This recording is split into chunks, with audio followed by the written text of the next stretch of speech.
প্রিয় শিক্ষার্থী বন্ধুরা, তোমরা সবাই কেমন আছো? আশা করছি প্রত্যেকে ভালোই আছো। আল্লাহর রহমতে আমিও ভালো আছি। আজকে আমি তোমাদের ভয়েস চেঞ্জের মূলত ইন্টারোগেটিভ সেন্টেন্সের উপরে আমি আজকের এই লেকচারটা দিয়েছি। তোমরা প্রত্যেকেই লেকচারটা খেয়াল করবে। ইনশাআল্লাহ আশা করছি যে তোমরা খুব ভালো মতোই অ্যাটলিস্ট ইন্টারোগেটিভ সেন্টেন্সটা করতে সক্ষম হবে। ইউ লাইক টি, তাই না? এটা একটা ইন্টারোগেটিভ সেন্টেন্স। তো এই ইন্টারোগেটিভ সেন্টেন্সটাতে দেখো সাহায্যকারী ভার্বটা সাবজেক্টের আগে আছে আর শেষে একটা প্রশ্নবোধক চিহ্ন ব্যবহৃত হয়েছে। তাহলে এটাকে যদি আমি প্যাসিভ করতে চাই তাহলে কি করব? এটাকে তোমরা দুটো উপায়ে করতে পারো। প্রথমে সেন্টেন্সটাকে অ্যাফার্মেটিভ করে নিতে পারো। দ্যাটস মিন প্রথমে অবজেক্টটাকে সাবজেক্ট নিয়ে নাও, দ্য টি।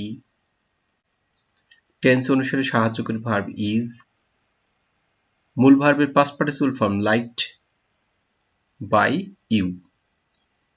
এবারে যে সাহায্যকারী ভার্ব হিসেবে ইজ লিখলে এটাকে সাবজেক্টের আগে লিখো। দেখো ব্যাপারটা এরকম দাঁড়াবে। তোমরা একটু খেয়াল করো। আমি প্রথমে টেন্স অনুসারে সাহায্যকারী ভার্ব ইজ লিখেছি, অবজেক্টকে সাবজেক্ট করেছি, মূল যে ভার্ব ছিল লাইক তার পাস্ট পার্টিসিপল ফর্ম হচ্ছে লাইক লিখেছি, বাই লিখলাম এবং সাবজেক্টকে আমি অবজেক্ট করে দিয়েছি। চলো আমি আরো একটি উদাহরণ দিয়ে দেখি। Has he broken the plates? তাহলে আমরা কি করব?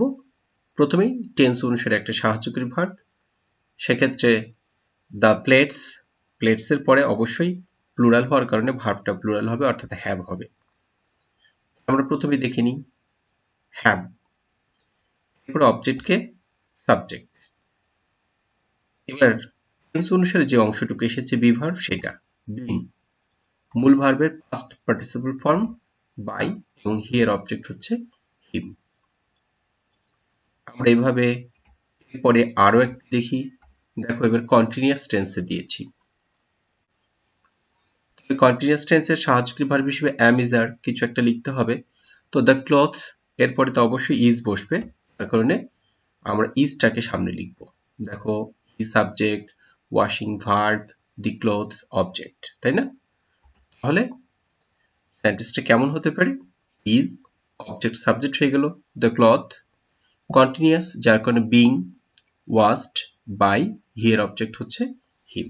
হ্যাঁ বন্ধুরা, আমি যেমনটি বলছিলাম যে আমরা যখন কোনো ইন্টারোগেটিভ সেন্টেন্স এর প্যাসিভ ভয়েস করতে যাব তাহলে প্রথমে আমাকে অক্সিলারি ভার্বটা লিখতে হবে, তারপরে আমাদের অবজেক্টকে সাবজেক্ট করতে হবে, টেন্স অনুসারে সাহায্যকারী ভার্ব বা মূল ভার্বের পাস্ট পার্টিসিপল ফর্ম, এরপরে বাই লিখতে হবে এবং আমাকে সাবজেক্টকে অবজেক্ট করে দিতে হবে।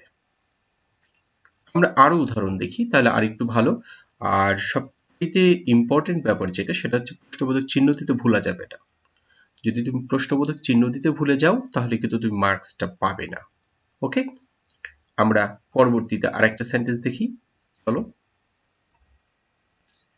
দেখো, এখন কিন্তু কোভিড-19 যে অবস্থাটা চলছে সেক্ষেত্রে আমাদের মাস্ক পরাটা কিন্তু খুব জরুরি।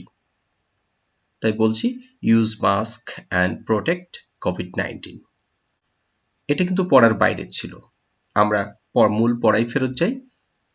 Isn't he using mask? Interrogative sentence. তাহলে আমরা প্রথমে এই টেন্স অনুসারে সাহায্যকারী ভার্ব লিখব। দেখো isn't থেকে গেছে, mask being used by him.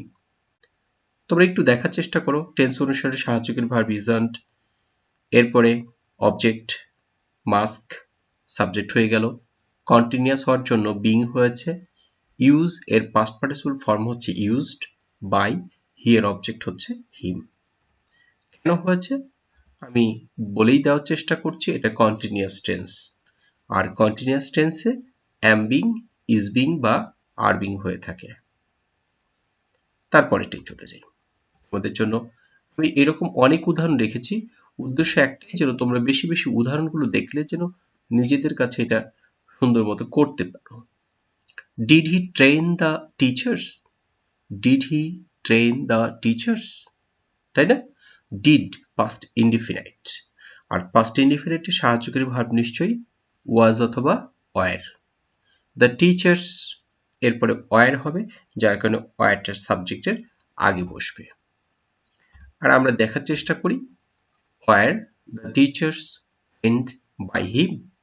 দেখো একইভাবে টেন্স অনুসারে সাহায্যকারী verb were, object the teachers, মূল ভার্ব ট্রেন এর পাস্ট পার্টিসিপল ফর্ম হচ্ছে ট্রেন্ড, বাই হি এর অবজেক্ট হচ্ছে হিম। শিক্ষার্থী বন্ধুরা, যেহেতু পাস্ট ইনডিফিনিট টেন্স, যার কারণে আমরা ওয়াজ অথবা ওয়ার ব্যবহার করেছি।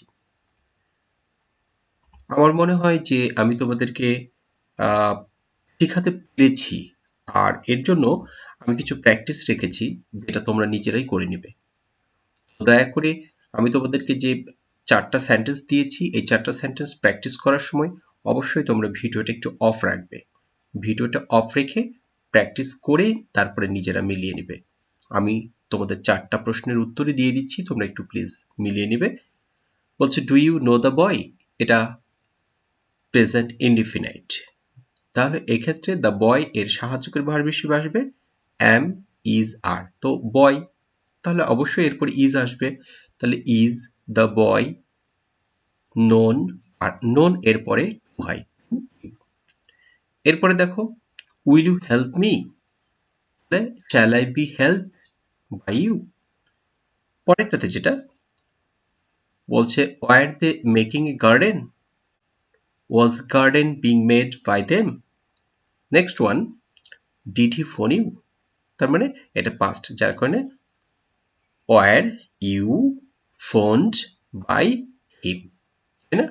War you phoned by him, clear? হ্যাঁ শিক্ষার্থী বন্ধুরা, আমি তোমাদেরকে এতক্ষণ পর্যন্ত যেগুলো বললাম সেগুলো হচ্ছে ইয়েস নো কোশ্চেন এর ইন্টারোগেটিভ সেন্টেন্স, আর আমি এখন যেটা বলবো সেটা হচ্ছে WH কোশ্চেনের ইন্টারোগেটিভ সেন্টেন্স। একটু খেয়াল করার চেষ্টা করবে।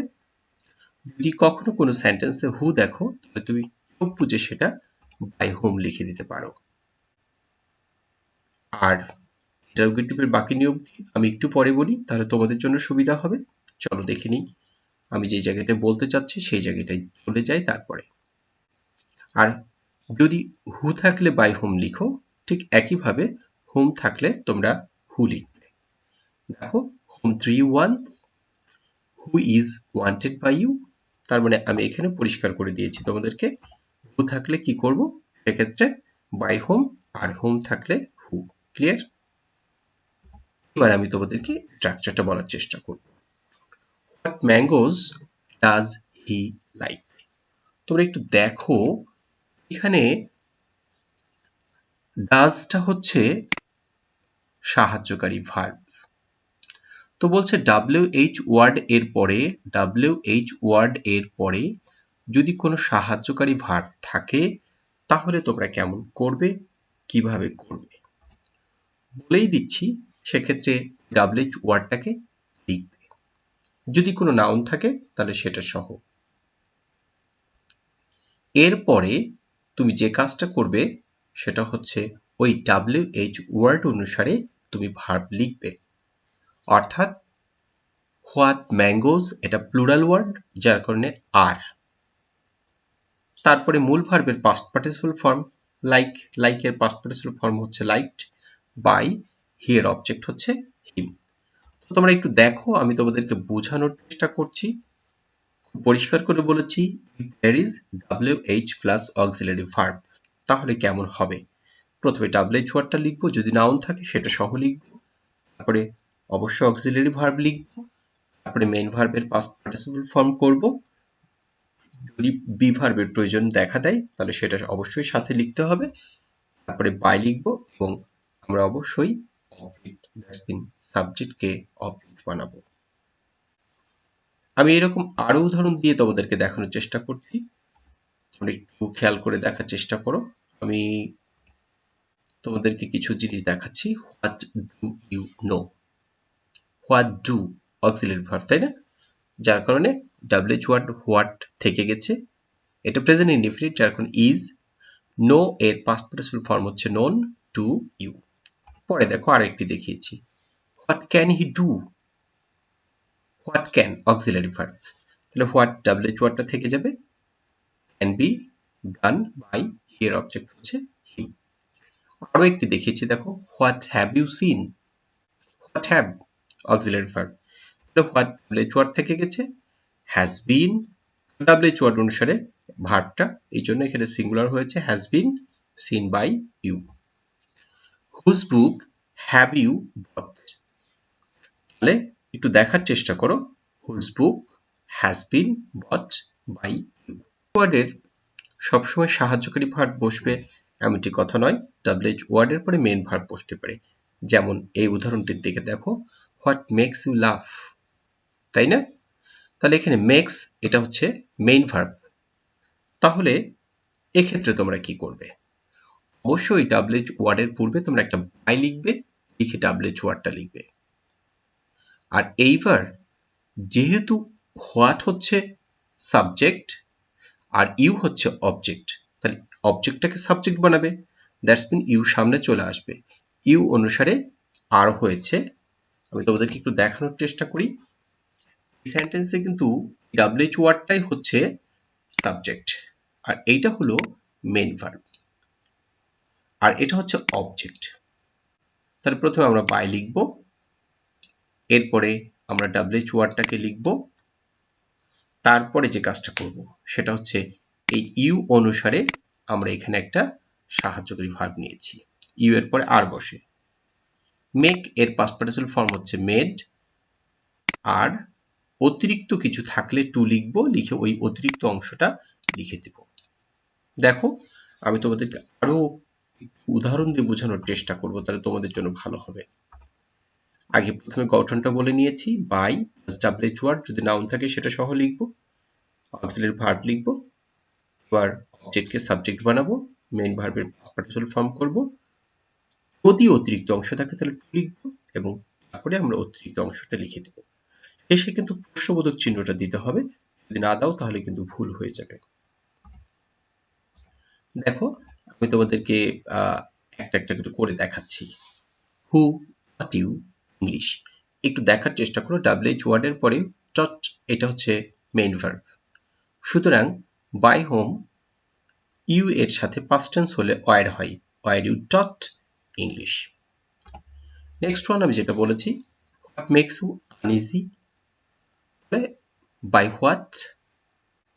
What are you made to uneasy. ঠিক আছে, আমি নেক্সট আর একটা বলেছি, who broke the plate, sorry broke the glass, তাহলে স্বাভাবিকভাবে হু থাকলে by whom past tense was the glass broken। আশা করছি আজকের এই ক্লাসটি তোমাদের ভালো লেগেছে। যদি তোমাদের ভালো লাগে তাহলে অবশ্যই তোমরা কমেন্টস বক্সে তোমাদের পরবর্তী কোন টপিকসের উপরে ক্লাস পেতে ইচ্ছুক এমনটি লিখে জানাবে, আমি সেই ক্লাসটা নেওয়ার চেষ্টা করব। তো প্রত্যেকেই ভালো থাকবে, সুস্থ থাকবে, সুন্দর থাকবে। আল্লাহ হাফেজ।